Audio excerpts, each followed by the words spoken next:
वैसे जरूरी नहीं है, लेकिन वीडियो को लाइक या फिर डिसलाइक करने की कोशिश जरूर किया करें। तो जैसे इस मूवी का स्टार्ट होता है, हमें मूवी का मेन कैरेक्टर सियोंग दिखाया जाता है और उसकी बेटी का बर्थडे होता है। इसीलिए सियोंग की मदर उसे कुछ पैसे देती है ताकि वो अपनी बेटी को डिनर पर ले जा सके। लेकिन अब सियोंग को और पैसों की जरूरत होती है, तो इसीलिए वो अपनी मदर का एटीएम कार्ड चुरा लेता है। इसके बाद वो अपनी मदर के सारे पैसे चुरा लेता है और पैसों को वो लगा देता है हॉर्स राइडिंग में, और इस गेम में वो 4 मिलियन वॉन जीत जाता है। अब सियोंग ने एक कंपनी से बहुत सारे पैसे उधार ले रखे थे, तो इसीलिए वही लोग उसके पीछे पड़ जाते हैं। इसके बाद वो सियोंग को पकड़ ही लेते हैं और वो उसे काफी मारते हैं। और जब सियोंग उनके पैसे लुटाने के लिए अपने पॉकेट्स चेक करता है, तो वो देखता है कि उसके पास तो पैसे हैं ही नहीं, यानी वो वाले पैसे जिसने हॉर्स राइडिंग में जीते थे। और तब उसे याद आता है कि जब वो इन लोगों से बचकर भाग रहा था तो वो एक लड़की से टकरा गया था, तो जरूर उसी लड़की ने ही उसकी जेब काट ली। अब क्योंकि सियोंग के पास पैसे तो होते ही नहीं, तो इसीलिए वो लोग उसे 1 महीने का और टाइम देते हैं जिसमें कि वो उनके पैसे लौटा दे। इसके बाद सियोंग कुछ पैसों का अरेंज करता है और अपनी बेटी को डिनर पर ले जाता है। इसके बाद सियोंग जल्दी से स्टेशन पर पहुंचता है, लेकिन अनलकीली उसकी ट्रेन तो मिस हो गई थी। और जब सियोंग वहां पर बैठकर ट्रेन के आने का वेट कर रहा था कि तभी अचानक से उसके पास एक आदमी आता है, और ये अननोन पर्सन था, यानी सियोंग उसके बारे में कुछ नहीं जानता था। फिर वो अननोन पर्सन सियोंग को कहता है कि मैं तुम्हारे साथ एक गेम खेलना चाहता हूँ। वो सियोंग को कहता है कि अगर तुम इस गेम में जीत गए तो मैं तुम्हें 1 लाख वॉन दूंगा। तब इतने सारे पैसों का सुनकर सियोंग ये गेम खेलने के लिए एग्री हो जाता है। इसके बाद सियोंग काफी मार खाने के बाद ये गेम जीत जाता है, यानी वो 1 लाख वॉन हासिल कर लेता है। इसके बाद वो अननोन पर्सन सियोंग को एक कार्ड देता है, ये कहते हुए कि अगर तुम और पैसे जीतना चाहते हो तो इस कार्ड पर जो नंबर लिखा हुआ है उस पर कांटेक्ट करना। इसके बाद सियोंग जब अपने घर जाता है तो उसकी मदर उसे कहती है कि तुम्हारी बेटी अगले साल अपने स्टेप फादर के साथ यूएस में शिफ्ट हो रही है। यहाँ पर हमें ये पता चलता है कि सियोंग की डिवोर्स हो गई है और उसकी वाइफ ने दूसरी शादी भी कर ली है। लेकिन सियोंग कभी भी ये नहीं चाहता था कि उसकी बेटी उससे दूर जाए, लेकिन उसे बहुत सारे पैसे चाहिए होते हैं अपनी बेटी की कस्टडी वापस लेने के लिए, तो इसीलिए सियोंग उस कार्ड वाले नंबर पर कॉल करता है। इसके बाद सियोंग को एक गाड़ी में लाया जाता है जहाँ पर और भी लोग थे, लेकिन फिर उन सारे लोगों को बेहोश कर दिया जाता है। और जब उन सब लोगों की आँख खुलती है तो वो खुद को एक फैसिलिटी में पाते हैं जहाँ टोटल 456 लोग थे, और वो वहाँ पर एज अ प्लेयर थे क्योंकि उन सबको एक यूनिफॉर्म भी पहनाया हुआ था। इस फैसिलिटी का होस्ट यानी लीडर एक आदमी था जो कि फ्रंट मैन था वहाँ पर, और वो सब पर नजर रख रहा था। अब यहाँ पर एक कॉमन चीज थी कि जितने भी लोगों को वहाँ पर लाया गया था उन सब ने कर्जे लिए हुए थे बहुत ज्यादा। सियोंग वहाँ पर प्लेयर नंबर 1 से मिलता है जो कि एक बूढ़ा आदमी था। उस बूढ़े आदमी को ब्रेन ट्यूमर था, यही वजह थी कि वो यहाँ पर आया था क्योंकि उसकी लाइफ तो वैसे भी खत्म ही होने वाली थी। इसके बाद वहाँ पर 2 प्लेयर्स जिनमें लड़की का नाम सैब्यूक और लड़के का नाम जेंग होता है, उनके बीच फाइट होती है। अब यहाँ पर सैब्यूक वही लड़की थी जो सियोंग के पैसे लेकर भाग गई थी, यानी उसी ने उसकी जेब काटी थी। सियोंग तो उसे देखते ही पहचान लेता है, इसीलिए वो अपने पैसे मांगने के लिए उसके पास जाता है। तभी वहाँ पर कुछ गार्ड्स आ जाते हैं जिन्होंने पिंक कलर का यूनिफॉर्म पहना था और उनके फेस अच्छी तरह से कवर्ड थे। गार्ड्स उन सभी प्लेयर्स को बताते हैं कि तुम्हें यहाँ पर टोटल 6 गेम्स खेलनी होंगी और जो इस गेम का विनर होगा उसे बहुत सारे पैसे मिलेंगे।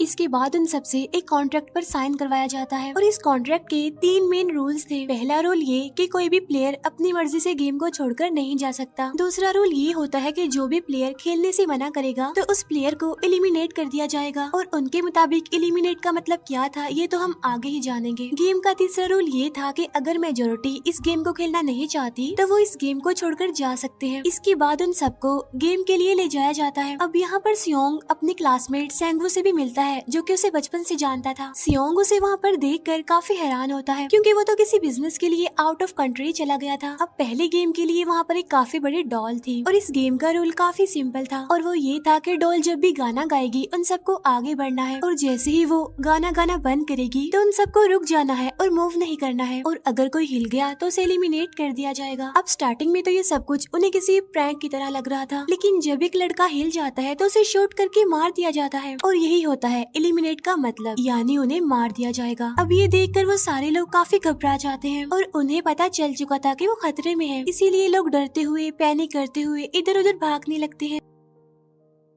लेकिन अब क्योंकि गेम का रूल था इसीलिए जो भी हिलता है उसे मार दिया जाता है और जितने भी सर्वाइवर होते हैं वो किसी न किसी तरह इस गेम को कंप्लीट कर ही लेते हैं। लेकिन जो लोग मर जाते हैं उनकी डेड बॉडीज को वहाँ से ले जाया जाता है और अब 456 प्लेयर्स में से सिर्फ 255 ही रह गए थे। अब क्योंकि वो सारे प्लेयर्स इतना ज्यादा डर जाते हैं कि अब कोई भी गेम खेलना नहीं चाहता था। लेकिन जैसा कि रूल नंबर 3 था कि अगर मेजोरिटी चाहे तो वो ये गेम स्किप कर सकती है, तो इसीलिए उनका लीडर यानी फ्रंटमैन वोटिंग करवाता है। लेकिन इससे पहले उन्हें प्राइज मनी दिखाई जाती है यानी जो विनर को मिलेगी। लेकिन इन केस अगर कोई गेम को छोड़कर चला जाएगा तो ये सारे पैसे मरे हुए प्लेयर्स की फैमिलीज को मिल जाएंगे और ये prize money total 45 billion won होती है। इसके बाद वोटिंग करवाई जाती है जिसमें मेजोरिटी इस गेम को खेलना नहीं चाहती थी, तो इसीलिए गेम को यहीं पर स्टॉप कर दिया जाता है। लेकिन अगर कभी फ्यूचर में वो लोग चाहें तो इस गेम को रिज्वाइन कर सकते हैं। इसके बाद सभी लोगों को उनके घरों पर छोड़ दिया जाता है। नेक्स्ट डे सियोंग पुलिस स्टेशन जाता है और वहाँ पर वो पुलिस को सारी बात बता देता है। लेकिन उन लोगों को सियोंग की बातों पर यकीन नहीं होता और उल्टा वो लोग उसे पागल समझने लग जाते हैं। इसके बाद सियोंग उन्हें वही वाला कार्ड दिखाता है, लेकिन हैरान कर देने वाली बात तो ये है कि उस पर जो नंबर था वो रॉन्ग था। इसके बाद सियोंग जब घर जाता है तो उसकी मदर वहाँ पर नहीं होती। उधर सियोंग का क्लासमेट सेंगवू अपनी मदर को छुपकर देख रहा होता है और तभी वहाँ पर सियोंग भी आ जाता है। यहाँ पर सेंगवू अपसेट होते हुए सियोंग को बताता है कि मेरे ऊपर 6 बिलियन का कर्ज है। वो बताता है कि मैंने क्लाइंट्स के पैसे लेकर स्टॉक मार्जिन में लगा दिए थे, लेकिन अनलकीली वो सारे पैसे डूब गए। और तभी सियोंग के पास हॉस्पिटल से कॉल आती है। सियोंग की मदर का पाँव काफी इंजर्ड था, लेकिन डायबिटीज का ट्रीटमेंट ना होने की वजह से उनकी चोट और ज्यादा बढ़ गई। तब डॉक्टर सियोंग को बताते हैं कि तुम्हारी मदर का ट्रीटमेंट हो सकता है, लेकिन इसके लिए हमें इनका पाँव काटना होगा। लेकिन इस ऑपरेशन में बहुत सारे पैसे लगने वाले थे। लेकिन जाहिर सी बात है सियोंग के पास इतने पैसे तो होते नहीं। इवन उसने तो अपनी मदर के इंश्योरेंस के पैसे भी उड़ा दिए थे। तब इसीलिए सियोंग पैसे मांगने के लिए अपनी वाइफ के पास जाता है, लेकिन उसकी वाइफ उसे पैसे देने से इनकार कर देती है। फिर उसकी वाइफ अपने हस्बैंड को बताती है कि सियोंग आया था पैसे मांगने के लिए और तभी उसका हस्बैंड सियोंग को पैसे देने आता है। साथ साथ उसे ये भी कहता है कि मेरी फैमिली से दूर रहो। लेकिन सियोंग उसे मारने लगता है और तभी उसकी बेटी भी वहाँ पर आ जाती है। इसके बाद सियोंग का एक फ्रेंड अपने बॉस के पास पैसे मांगने जाता है, लेकिन उसका बॉस उसे पैसे देने से मना कर देता है, तो इसीलिए उन दोनों के बीच फाइट होने लगती है। इस फाइट के दौरान उसके बॉस का हाथ मशीन में आ जाता है, तो मौके का फायदा उठाकर सियोंग का फ्रेंड पैसे लेकर वहाँ से भाग जाता है। फिर इसके बाद सियोंग का फ्रेंड अपने घर आकर अपनी वाइफ को कहता है कि पहली फ्लाइट लो और जाओ यहाँ से। इसके बाद सईब्यूक एक एजेंट से मिलती है क्योंकि उसने अपनी मदर को नॉर्थ एरिया से साउथ एरिया में लाना था। सईब्यूक वही लड़की जिसने सियोंग की जेब काटी थी, लेकिन यहाँ अपनी मदर को लाने के लिए सईब्यूक को बहुत सारे पैसों की जरूरत थी। अब सईब्यूक का एक छोटा भाई भी होता है जिससे उसने प्रॉमिस किया होता है कि मैं मदर को जरूर ले आऊंगी। इसके बाद हमें एक ऑफिसर दिखाया जाता है और इस ऑफिसर का भाई कुछ टाइम से मिसिंग था, इसीलिए वो ऑफिसर अपने भाई के घर जाता है, जहाँ उसे पता चलता है कि उसका भाई तो पिछले कुछ दिनों से अपने घर पर भी नहीं आया। और जब वो ऑफिसर घर को चेक कर रहा होता है तो उसे एक कार्ड मिलता है वहाँ पर, और इस ऑफिसर ने सेम ऐसा ही कार्ड पुलिस स्टेशन में सियोंग के पास भी देखा था, तो इसीलिए वो ऑफिसर सियोंग के पास जाकर उससे इस बारे में पूछता है, लेकिन सियोंग उसे कुछ नहीं बताता। इसके बाद सियोंग जब अपने घर जाता है तो उसे वो कार्ड दोबारा मिल जाता है वहाँ पर। अब सियोंग डिसाइड करता है कि वो दोबारा से उस गेम को ज्वाइन करेगा, इसीलिए सभी प्लेयर्स को एक शिप के पास ले जाया जाता है। इधर ही वो ऑफिसर भी गाड़ियों का पीछा करते हुए उस शिप तक आ जाता है। वो एक गार्ड को मारकर उसे पानी में फेंक देता है। इसके बाद उन सभी प्लेयर्स को एक आइलैंड पर मौजूद फैसिलिटी में लाया जाता है। अब यहाँ पर उन्हें जरा भी अंदाजा नहीं था कि अगला गेम कौन सा होगा और उसे कैसे खेला जाएगा। इसके बाद वो लोग अपनी अलग अलग टीम्स बना लेते हैं। रात को सईब्यूक और उसकी फीमेल फ्रेंड वॉशरूम जाते हैं। यहाँ पर सईब्यूक गार्ड्स की नजरों से बचते हुए उस फैसिलिटी को एक्सप्लोर करने लगती है। तभी वो देखती है कि गार्ड्स बड़े बड़े बर्तनों में कुछ बना रहे हैं,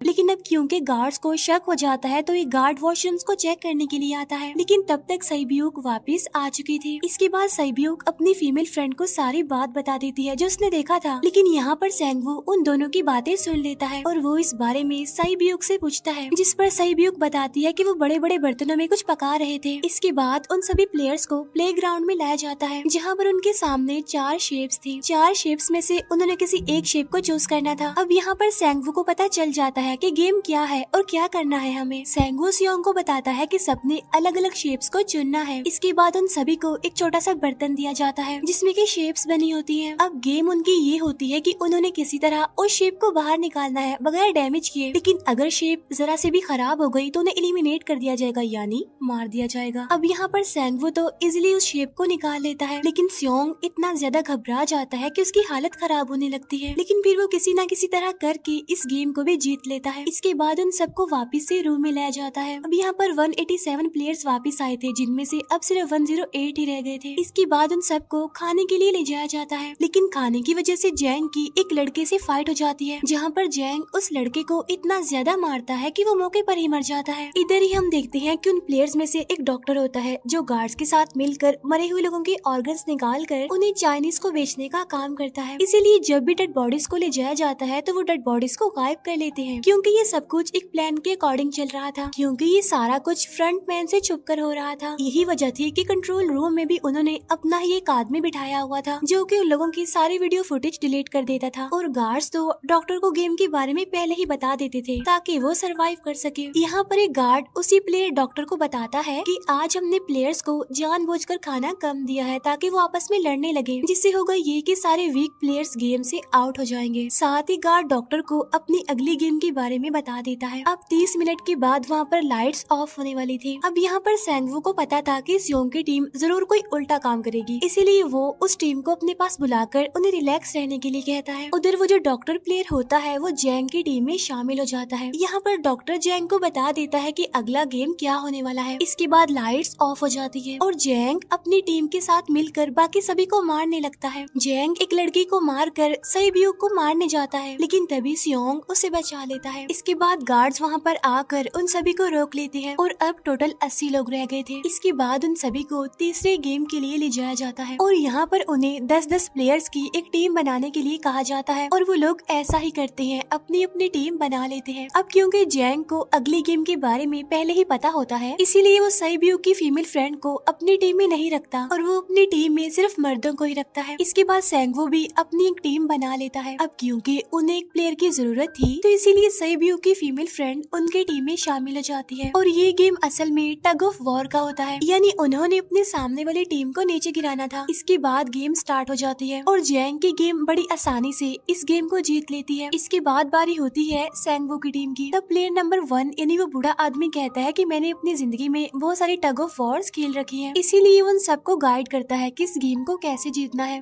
तो इसीलिए वो लोग किसी न किसी तरह करके इस गेम को जीत जाते हैं। फिर दिखाया जाता है कि 30 मिनट के बाद दोबारा से लाइट्स ऑफ हो जाएंगी, जिस पर सेंगवू उन सबको कहता है कि रेडी रहना। तो इसीलिए वो डिसाइड करते हैं कि एक एक करके हम पहरा देंगे। अब जैंग की टीम में एक से बढ़कर एक चालाक प्लेयर था, तो इसीलिए जैंग को डर होता है कि कहीं उसकी टीम उसे ही साइड पर न लगा दे, यानी उसे ही अपने रास्ते से न हटा दे।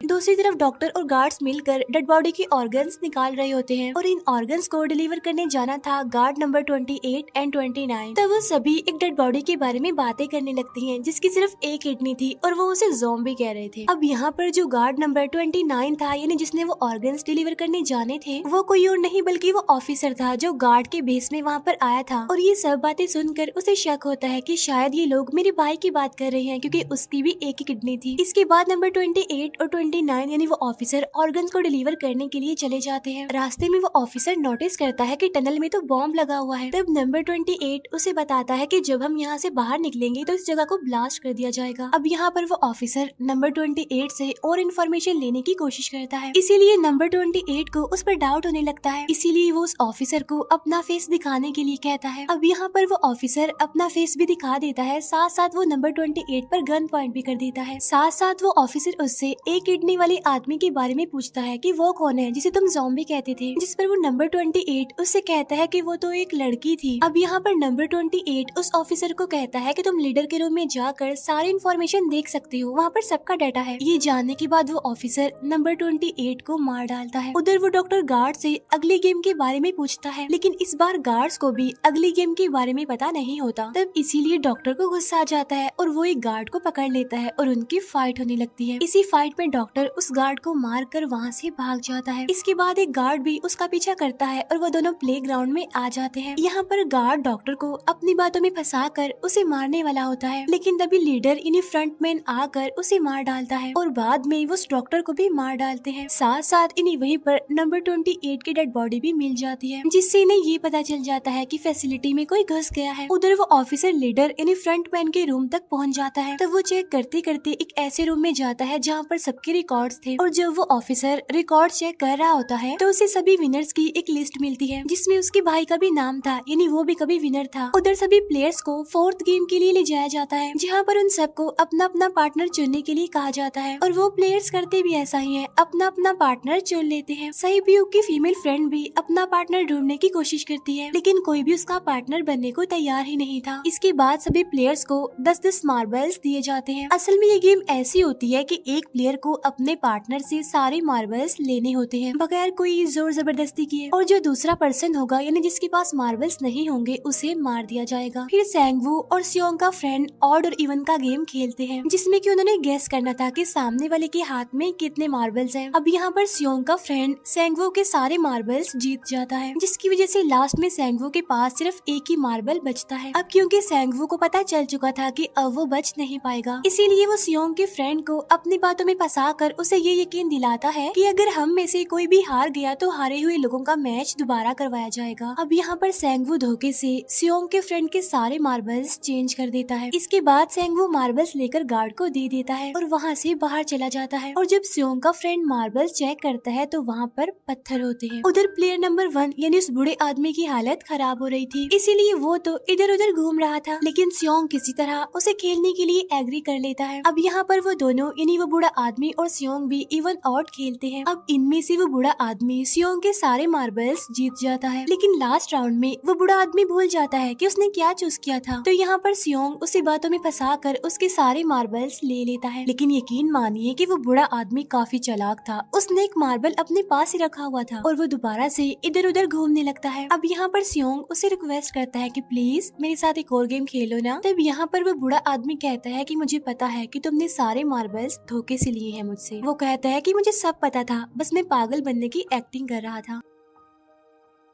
तभी सुनकर सियोंग को उस पर तरस आ जाता है और वो उसे ही सारे मार्बल्स दे देता है। उसके बाद सहीब्यूक और उसकी फीमेल फ्रेंड भी गेम खेल रहे होते हैं। उनकी गेम ये होती है कि जो मार्बल्स को दीवार के ज्यादा करीब फेंकेगा वो ही जीतेगा। पहले सहीब्यूक अपने मार्बल्स फेंकती है, लेकिन जब सहीब्यूक की फ्रेंड की बारी आती है तो वो अपने सारे मार्बल्स फेंक देती है। लेकिन जब सहीब्यूक ये देख लेती है तो वो अपने फ्रेंड को दोबारा फेंकने के लिए कहती है, जिस पर उसकी फ्रेंड कहती है कि नहीं सहीब्यूक, मैं बिल्कुल अकेली हूँ, मेरे पीछे तो कोई भी नहीं है, लेकिन अगर तुम्हें कुछ हो गया तो ये अच्छी बात नहीं है, तुम्हारे पीछे तुम्हारा छोटा भाई है, तुम्हारा वेट कर रहा है वो। और इसी वजह से सहीब्यूक की फ्रेंड को मार दिया जाता है। इसके बाद उन सबकी डेड बॉडीज को वहाँ से ले जाया जाता है। इसके बाद वो सब वापिस से रूम में आ जाते हैं। यहाँ पर जैंग देखता है कि सहीब्यूक की वो वाली फ्रेंड तो अभी तक जिंदा है, जो कि बड़ी आराम से बैठी हुई थी। अब यहाँ पर हमें पता चलता है कि सहीब्यूक की ये वाली फ्रेंड जैंग की भी फ्रेंड थी, लेकिन अब क्योंकि उन दोनों के बीच किसी बात को लेकर क्लैश चल रहा था तो इसीलिए जैंग की वो फ्रेंड उसे बुली करने लगती है। इसके बाद फ्रंटमैन को एक डेड बॉडी के पास उस ऑफिसर का आईडी कार्ड मिल जाता है। तभी फ्रंटमैन को पता चलता है कि उसके सारे वीआईपीज आ चुके हैं, तो इसीलिए फ्रंटमैन उन्हें लेने के लिए चला जाता है। फिर सारे वीआईपीज को उनके रूम में लाया जाता है। इसके बाद फ्रंटमैन वीआईपीज के आने के बारे में एक और आदमी को जाकर बताता है, और यही आदमी मेन होता है। और ये कौन होता है हम ये आगे जानेंगे। फिर नेक्स्ट डे उन सबको 5वें गेम के लिए लाया जाता है, जहाँ पर 1 से लेकर 16 तक नंबर पड़े होते हैं, और वो सभी प्लेयर्स अपना अपना नंबर ले लेते हैं। नंबर का मतलब ये था कि जो नंबर भी एक प्लेयर पर आएगा उसके मुताबिक उसकी बारी आएगी। अब यहाँ पर लास्ट में पहला और आखिरी नंबर रह जाता है, यानी 1 और 16। तो यहाँ पर सियोंग कंफ्यूज हो जाता है कि उसे कौन सा नंबर चूज करना चाहिए। अगर उसने पहला नंबर लिया तो वो फंसेगा और मरेगा, क्योंकि उसे नहीं पता कि गेम क्या है। और अगर लास्ट नंबर लेगा तो क्या पता उसकी बारी ही ना आए, टाइम कम रह जाए। और तभी वहाँ पर एक आदमी आ जाता है और वो सियोंग को कहता है कि मुझे पहला नंबर चाहिए, क्योंकि मैं अपनी जिंदगी में कभी भी फर्स्ट नंबर पर नहीं आया। फिर इसके बाद उन्हें गेमिंग रूम में लाया जाता है। अब इस गेम का रूल ये होता है कि दिए हुए टाइम में उन्हें ब्रिज की दूसरी साइड पर जाना है। अब इसके बीच में दो तरह के ग्लास लगे होते हैं, एक तो होता है आम ग्लास और एक होता है टेम्पर्ड ग्लास। आम ग्लास पर पाँव रखते ही वो टूट जाएगा और वो लोग नीचे गिर जाएंगे। इसके बाद गेम स्टार्ट हो जाता है और वो लोग एक एक करके मरने लगते हैं। फिर एक टाइम ऐसा आता है जब जैंग सबके सामने होता है और वो आगे ही नहीं बढ़ रहा होता। अब उनके पास एक ही रास्ता था, या तो वो आगे जाए या सारे ही मर जाएं। और तभी जैंग के सामने उसकी वही फ्रेंड आ जाती है जो उसे बुली कर रही थी, और वो जैंग को कहती है कि मैंने तुम्हें कहा था कि जिस दिन तुमने मुझे धोखा दिया मैं तुम्हें मार दूंगी। इसके बाद वो जैंग को पकड़ लेती है और उसे लेकर नीचे कूद जाती है, जिसकी वजह से उन दोनों की मौत हो जाती है। अब वहाँ पर एक आदमी था जो कि ग्लास कंपनी में काम करता था और उसे पता था कि टेम्पर्ड ग्लास कौन सा है, लेकिन जब फ्रंट मैन को इस बात का पता चल जाता है तो वो लाइट्स ऑफ करवा देता है ताकि वो ग्लास को पहचान ही ना पाए। अब लास्ट में एक ही स्टेप बचता है और उनके पास तो टाइम ही नहीं था, इसीलिए सेंगवू उस आदमी को धक्का दे देता है। तो यहाँ पर सेंगवू, सियोंग और सैब्यूक ब्रिज को पार कर लेते हैं, लेकिन ग्लास टूटने की वजह से उन्हें काफी चोट लग जाती है, खास तौर पर सैब्यूक को।